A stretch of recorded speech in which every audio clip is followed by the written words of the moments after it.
www.congofrance.com. Congolais en Afrique, ça va très trop même. Bah bien donc, mais nous sommes pas donc Europe sont d'unité. En tout cas, la critique est en gâté, mais bah dans en Afrique, ça va bien. Pour la Europe, ça au minimum nous sommes Europe. Au minimum nous sommes dans 5 Europe, 5 Afrique du Sud. Voilà qui va encore gâter. Allez moi gâter kabilo. Mon apote sur les quinto, mon abi mon apote. Yeah. Bah j'étais. Congo France.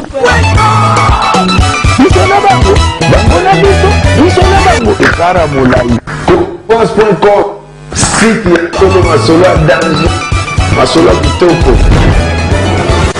CongoFrance.com. Bienvenue dans le monde de Sepela TV.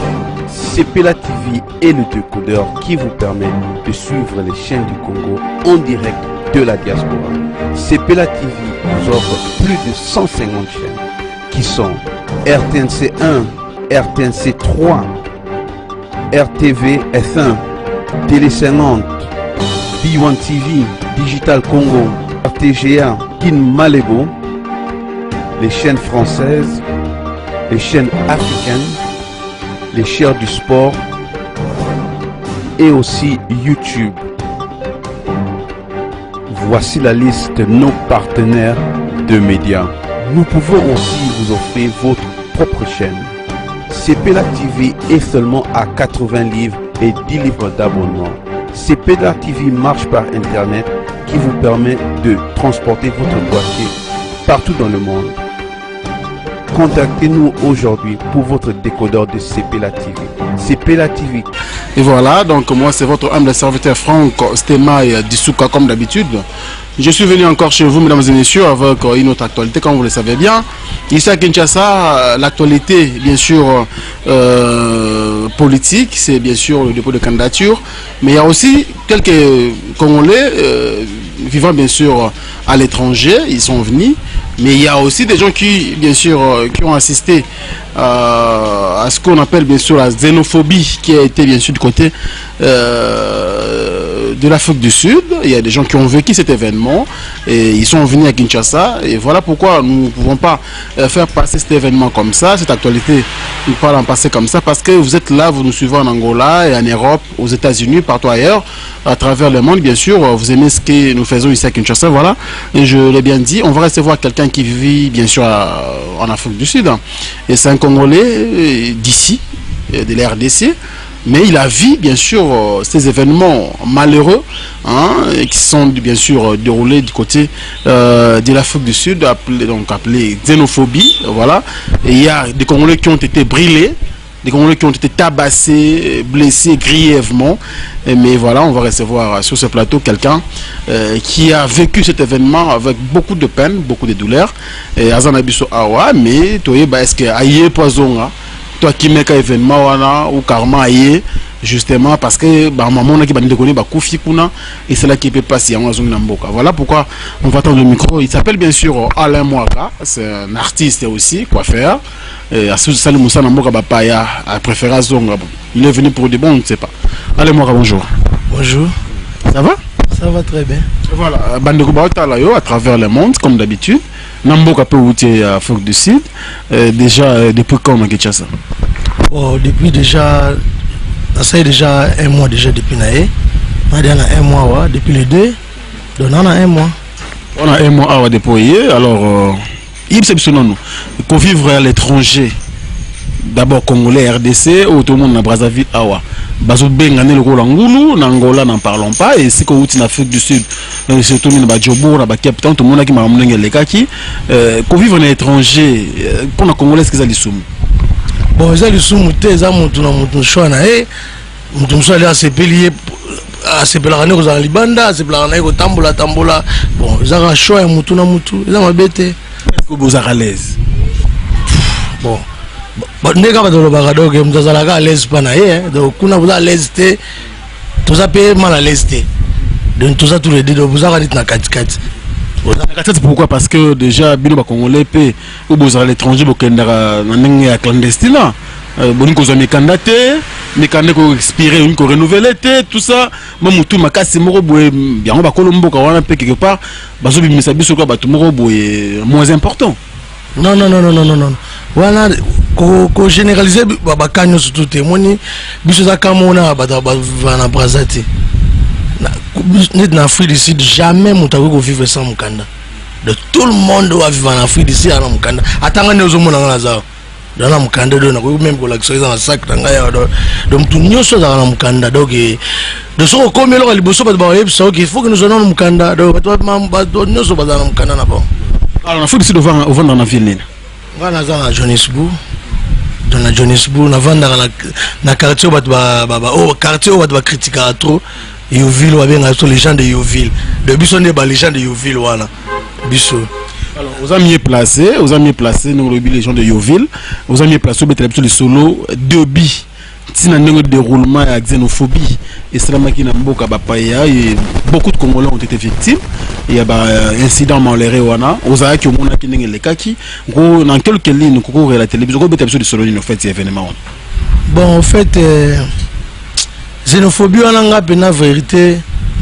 Dans le secteur de Zalaka et comité. Pour biso mango ego koma pété.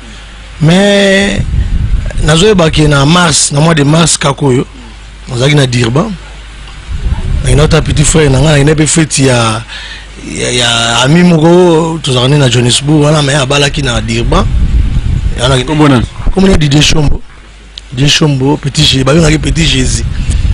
Na ina fête mo kuna na Dirban. Na mona be notre petit frère na ngazala kuna.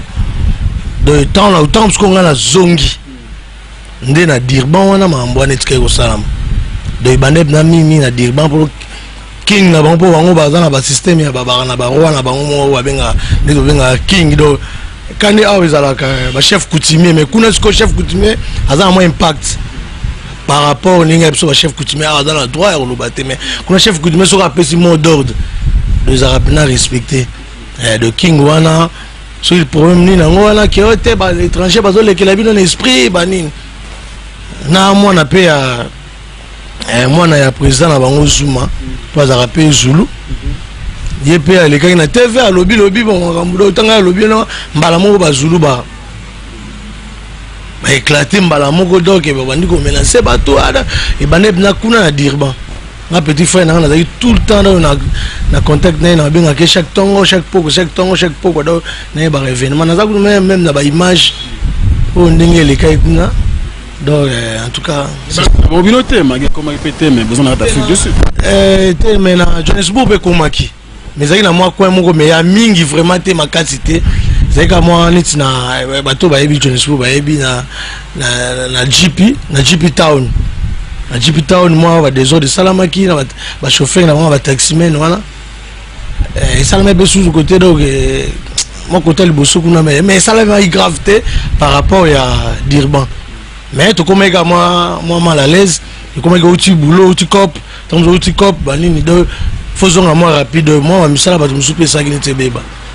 Donc je n'ai évité ça suite à ce jalousie sur les arrandés. Jalousie comment parce que est-ce que on va revendiquer ba droit na bango. Les acquis normal, il est vrai que ba étranger plus vous ça misala ba ngomoko kuna ba ngomoko ba na misala te c'était pas ça la raison.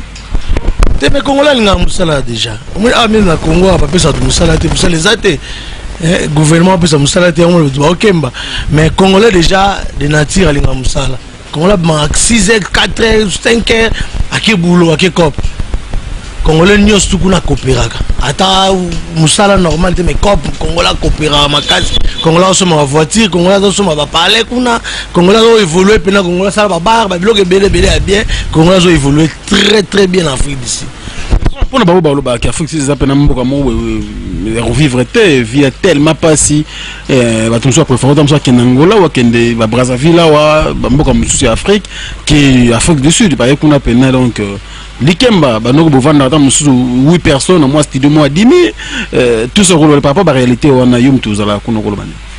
Soki oza courageux te na kin, oza pe courageux te na libanda.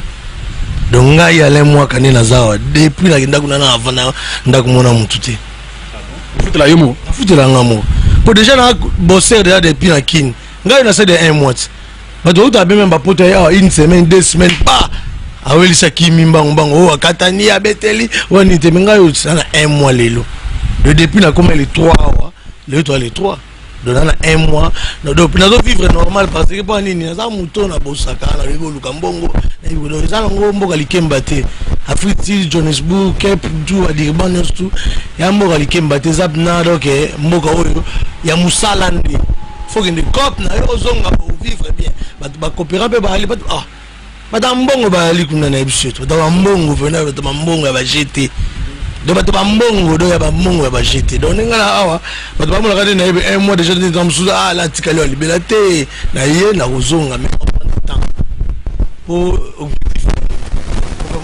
sala malika sala tant que sala bino te na kozonga te mais so na sala pour un cheval toujours donc so vendre. Ouais, mais c'est bon, mais tout ça par rapport au peuple, mais est-ce que pour vivre à l'étranger, hein, calmement, tout ça dans le béguin en fait, c'est des choses quand on vit mais bah quand on réclame Marawana, qu'est-ce qui fait que tout le temps quand on est sur les médias étrangers, bah réclamer tout le monde a toujours quand on a besoin de Congolais à RDC. Ils ont pourquoi les mois? Ils ont naïveté ou ils ont rapport? Je comprends ma question bien. Bah réclamation beaucoup plus, bah plainte, bah comment va se plaindre moi surtout dans les Rwanda, dans Mboka mingi d'Afrique. Par rapport à Mboka Moussou, on a diaspora Gabon pour faire na Mboka Moussou d'Afrique, bah ça fait tranquille. Mais pourquoi plus pas compter de Mboka Moussou surtout bah Mboka va respecter la plus de et Zara pourquoi? Bon Zara ba Congolais te ba respecter ka ba Congolais te bon ni ba tuana ba ju tamu ko ebele ba zo na classe te. Sud-africain. Sud-africain. Sud-africain ba ke classe te. Ba mo ke classe za bano ya lelo.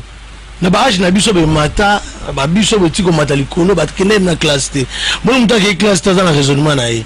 Tanga mona yo amona ke tango yo yaki.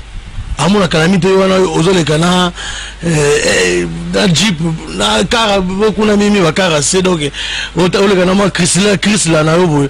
Donc et ça la bango ne biso lo baka ki kon ki fiamfita donc moi jalousie mo et ça la bango mtema donc nous devons bosser dans ndenge beaucoup na carte moins cher ba beaucoup de avantage ba zo crédit mais biso Congolais ba pesa biso crédit wana te Congolais ba pesa crédit Congolais a bossé quand ils sont na e azumbongo a sombi carne a vivre très bien Congolais en Afrique ça va très trop même bah bien donc nous sommes pas donc Europe sont des unités en tout cas la critiquer dans la thé mais bah dans la Afrique ça va bien mais attention ngala mona poto non critiquer l'Europe ngala ngena na Europe te faut na lo ba bien ngena Europe te ba vivre en Afrique du Sud ba vivra bien pour la Europe ça au bimisi mutumsi Europe au bimisi na bimisi lo 5 Europe 5 ya Afrique du Sud voilà que ba ko gâté allez moi va tika biloko on a poto sur Kinto mon abi mon a poto bah j'étais de rien yété mais tout le monde a gâté tout le monde a gâté ça va une semaine 2 semaines ba zongiti mais là depuis 1 mois ngo toujours lié toujours mela toujours tambola toujours vivre ouais motongité tété mambezali c'est mai mambezali au monde oyeba mamona usala oyeba tole kaka na micro tolobela mambezali. Voilà, bande WhatsApp à travers le monde. Merci déjà et à mon patron, monsieur Josué Diz de Pumba, qui nous suit avec beaucoup de plaisir à côté Europe. Merci beaucoup également à bébé Josué Diz, à bébé Joyce de Pumba. Bon, on a boss. Merci également à Sandrine Mupendeski, elle puissance la patronne. Donc merci beaucoup, merci à celui qu'on appelle les Zola de la Cruz, Riel Mukonzi Abazombo. En tout cas mes condoléances, on est ensemble, on a vu que aux Anglais, donc ça va aller, ce sont des choses qui arrivent, donc courage à toi mon frère. Merci également na bande koto balingarabi surtout na rozonga mbangu na côté Londres na moni no le kit black dedans mon sponsor légal, voilà, donc bientôt la Kinshasa au sala biso bien, et pourquoi pas aussi Keno Mukena et tous les amis qui sont là-bas, Sam Lomonji et Salon Francis na Kentish Town, toujours à Londres, et Nathalie Mbamo côté à Château Rouge, na moni Mbamo Louis, la congolaise Malolo, comme c'est la Rambote na Diego Musique, on va soutenir à Franck Stema et côté wana. Merci également à Galor VIP et puis Lucia Sassa, tout mon staff bien sûr, à côté wana il y a Château Rouge au Bolinga Franck Stema et en tout cas ma soleil a aucun de bien et merci surtout na encouragement na bien nous ça biso bien et en tout cas tout le monde bien tout le monde biso je suis d'accord avec vous na bon c'était vie na Jojo Ngonda email la taille avantageuse tu aussi la carte ma soleil tout cela qui wana et na bon peut-être Karine Ambroisie une très jolie dame et voilà et courage et merci à vous pour tous vos soutiens. Nous continuons avec Alain Mouaka. Voilà, c'est un Congolais vivant à l'étranger. Toujours à mon exemple boyé parce que c'est très important. Toujours mon réalité parce que photo banaka. Voilà, tel a vivant et ça rassure un peu et que nous sommes Afrique du Sud voilà à travers cette émission cause au moins assurance ça là bien allez moi quand on bien donc on est vraiment bien mais nous tout le bas déjà raison qu'on a eu qui là au lobité qu'est-ce que ça nini au dika au stade un mois au stade déjà nini tikalo ça là jusque aux lobelo tu comprends bon nako dévoiler na etando boete bimbi akoleka voilà te mais nako dévoiler on eko sala te mais na mito yo to koleka kaka tango eloko ko salama na koleka kaka na émission yo ndo omona eloko ngo do te mazana ba pour parler bon na sala do yango ni moyena lobango bo excuse te po mo ba dongo musu baza moto moyena lobiate mais na eko sala likambo na eko sala likambo tant so na sisi yango ndela kozonga Johannesburg mais so na sisi yango te na kozonga lanté. D'accord, merci beaucoup alors toujours qui a biso bien na Johannesburg au Saram Sala bien et puis on aurait moi ça Moro Bokana Songi comment soutenir artiste et musicien Moro Boye il s'appelle encore comment Eridi Boyoko Communion plus 1 comme bon Eridi Boyoko parce qu'il y a convaincre bien sûr parce que attention Thérèse Aminé hein Frank Stemai na opesa o banzembo garçon oyo kango Eridi Boyoko garçon wana petit na ngai wana na ibsio maman na chanter maman na composer do ayebi ko composer ayebi ko yemba do ayebi ala artiste complet betara même guitare da mutakota studio beti solo guitare basse do betara tout na Afrique c'est pour la futa batute comprendre la beti tout studio pe bimido so tant la que ça va nzembo na osepela parce que maramozolo ko kango parce que attention ko manager artiste ça coûte hein et ça n'a pas bon et belé hein je sais pas est-ce que vous avez la capacité ou à manager surtout à Zalibanda il faut quand même yemro ya Kinshasa il faut sa promotion il faut ou quoi assurer vraiment promotion à artiste on a bien parce que pour l'artiste on a mis tout dans le Jean-Baptiste donc un manager na donner na yebo na hôtel terrain na zo bungsa au moins makambu de poye aya garçon na ayebi ko yemba ya jeté akodo yene mtakangi de Afrique du Sud Johannesburg te de mtakangi Afrique du Sud na mambo itali nzembo na mambo itali ba fête misi nzembo te akangi ndeni te abimisa na ba communion plus 1 album album avec 10 chants à celle sous de ça bandi de deuxième coup album posé ça déjà moi 2 ans album moi les bêta kuna ya makasi kuna ebeta kuna makasi awa pe beta déjà c'est les kana ba na kina les kana mais les kana ba digital là ba clip ne suffit pas il faut des kanga ya accrocher comment ya accrocher te pour muto hollandais la promotion za laiti de la minute ngai moko ngai ne tant que manager na Alain Mouaka naza sur le terrain do romo na ngana oleka na émission na pesa ba CD na tika ba clip romo na ba clip na part ça do préparer pe album asika donc moi na ayebi makambo na ya jeté donc do mambo na tap na yé do ba tumsu za makambo ya bango ya yé do moi sam ça tala mtumba ba osombele jeep na Afrique du Sud pour la nzembo moko ayemba. Allez Mouaka, c'est très bien et je crois qu'il faut se soutenir. Maza Congolais hein. Oui, Maza Congolais Aza Kutumongo.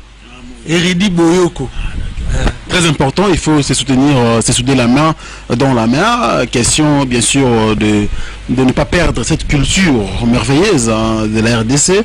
Et ça, mais toi qui me connais sur Nasuka, et moi je crois que c'est un plaisir de te recevoir parce que moi, depuis que je suis en Afrique du Sud, et puis on a pénaté mon toit, Outikuna fraîchement, qu'on passe sur l'information, et ça libère bien. Voilà, c'est moi comment France qu'on a dit.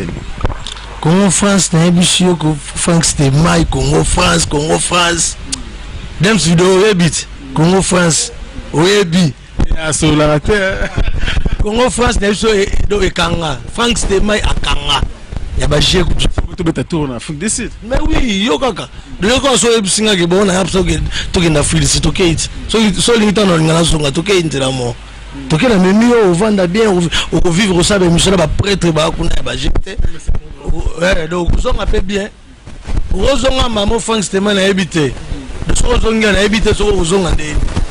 Donc vous en a ba valise do yo mo ni maté mais non c'est vous to melaté. 2 semaines kakasuka. Mais vous en a bien mo na niveau mo j'étais au Kanga. La France tellement Kanga en Afrique du Sud. De tout le monde na banda kuna bango. Ala DVD à France tellement. Tout le monde même nga na kine na mi. Aïe là, on la tsuba mission ça là ça. Donc, nous sommes en internet. Pour anglais olemba. Ça nous fait du bien. Alain, moi, quand je crois que témoignage, merci. Et je crois que pas Afrique du Sud, Angola, déjà Alain Moukoulou 5 Congo. N'avait pas Mamadou riche moté mais Bibi Tchamalessi va confirmer. Donc et voilà, nous continuons comme ça sous un soleil ardent, mais nous continuons à faire ce travail qui est si dur. On ne peut rien. Voilà, on a passé du temps à l'université pour ça. Donc au service bien malgré toutes ces difficultés. Allez, moi, nous sommes à la fin. Je crois que la caméra et puis la dance vidéo lobby hein faut na que mona nga moko na fara na a tout chin menu voilà yo tela caméra pesi ba mbote comme ça ngana zo temps des annoncer bon on appelle si tout à Johannesburg mbote précisément les gens de Yoville biso les gens de Yoville on appelle si tous les gens de Yoville mbote on appelle si Ridi Boyoko grand chanteur mbote on appelle si petit nangai Redou le redoutable Blaise le redoutable Djogo on appelle son beauté Tucson de Holo encadrement toujours à petit dans les liens forts donc on appelle son beauté Ise Doko Guilain Kapongo Gilles Kapongo Didier Kapongo Eric Kapongo Aimé Kapongo Cham Chamalon donc on appelle ce tout mbote ba tout do mboshili pas ça on appelle ce tout mbote on appelle tout le monde mboto ba Hollande ngai dance vidéo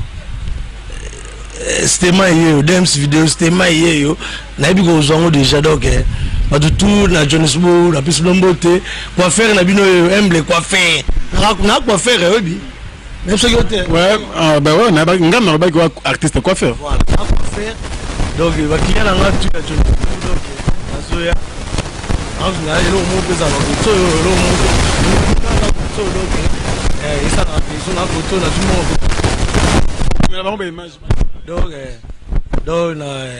na pesi ba tout mbote en tout cas na sepeli à trop donc petit nanga Bailo les Rotterdam garçon pauvre de Rotterdam casse poton la femme pauvre de Djobu donc na pesi tout mbote donc c'est tout quoi. Merci beaucoup. Donc le plaisir était pour nous de te recevoir Alain Mwaka. Merci surtout la Nenge Oyepe Ochapoa pour Frank Stemaya Zompipo. Abetamo tout le peu côté Johannesburg, ça l'a bien. Merci beaucoup donc la famille qui Kunguru, bah après la Djobo wana je vois Jennifer, Jenny Kik, merci beaucoup à Lydie Kik également, Boza Johannesburg. Et puis ma soeur qui est donc du côté de Cape Town, donc Colombe Ntingi, Aïssa, merci beaucoup, merci à Cardel Ntingi, mon frère bien-aimé. Donc aux appels à Cape Town, je crois d'ici là, dans 1 mois, 2 mois, je crois on va se voir. Tout peut bien. D'ici là, pour moi, je dis merci à mon boss. Je suis Didi Dipumba, encore une fois, parce que il nous a initiateur à Ferro, et ça va bien. Et puis mon manager qui est du côté du Suède, Junior Boukson Boukassa, Ampero, et sans oublier Paparol, Zwanga bien. Idéologie toujours Kenda. hein, Malolo, donc bientôt à Kinshasa, Loïs la Congolaise, et tous les staffs, donc à Château-Rouge. Merci, la soutien Nabino, merci, ça me va droit au cœur. Sandrine Mupendeski, elle puissance la patronne. Donc voilà, c'est comme ça qu'on l'appelle. Une jolie dame, ma mes options. Donc voilà, merci. Moi je vous dis au revoir et je vous retrouve très prochainement, bien sûr, avec le même plaisir. D'ici là, portez-vous bien. Au revoir. www.congofrance.com